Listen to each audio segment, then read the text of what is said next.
Well, nestled in the heart of Springfield is an organization that does phenomenal things for people who are looking for work and looking to change their life after being released from prison. And it's Operation New Hope. The president and CEO, Reggie Fullwood, is joining us here this morning. Good morning. Thanks for being with us. Appreciate it. Good morning. My pleasure. Do you know, I think it is unreal at the fact that I would think that our viewers would be surprised to hear that Florida has the third largest incarcerated population in the entire United States, and 95% of all state prisoners will be released. I mean, those numbers are staggering. Would you explain the challenges, that someone experiences being released from prison? And it's kind of a little bit, what now?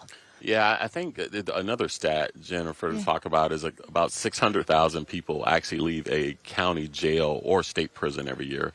So that's 600,000 people in the state of Florida that are coming back.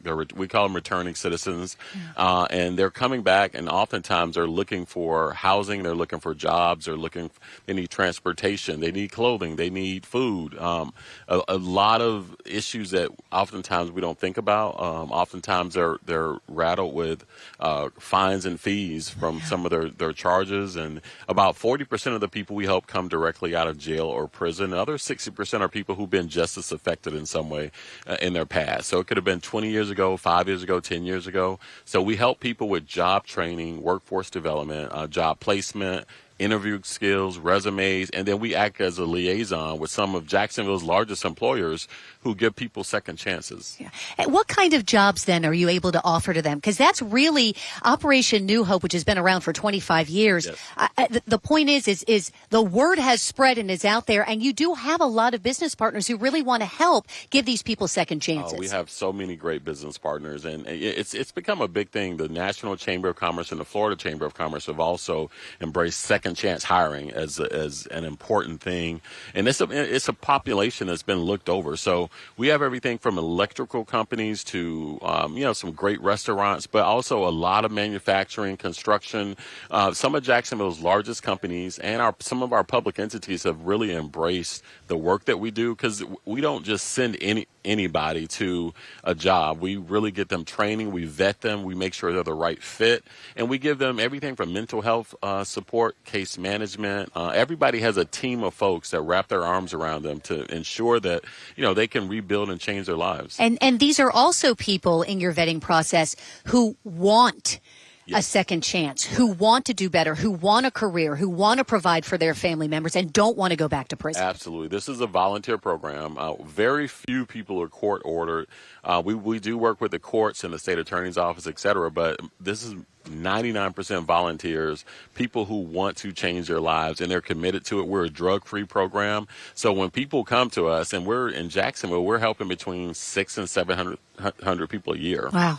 When they come to us, they really want to change their lives, and our recidivism rate is really low. It's less than 10% compared to the state average of about 30%. And so we absolutely affect people's lives, and we know that when we wrap our arms around them, the outcomes are better.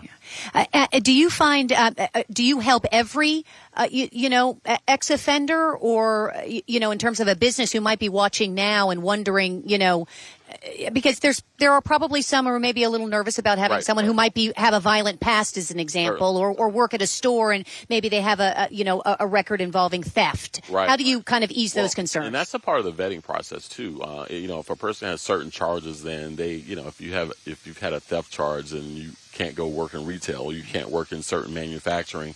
So that's a part of the vetting process that we have. But we really don't take habitually violent offenders. We don't work with sex offenders. So most of our folks just are good people who made bad decisions and need a second chance. Yeah, and shouldn't be defined by that one decision. Yes. Right? Because it behooves all of us to help them get back on their feet, because all of us pay for the prisoners who are in jail. And it's cheaper to send them to us for job training and job placement versus them being in jail. Yeah, no, excellent point. For our viewers at home who maybe have a family member who is maybe getting ready to be released or wants to learn more about the program, how can they do that? Because you offer drop-ins. Yes. And you're just a couple of blocks that away. Blocks away on Main Street. Yeah. They can come see us at 1830 North Main Street, or go to our website. You can start the sign-up process on our website, operationnewhope.org.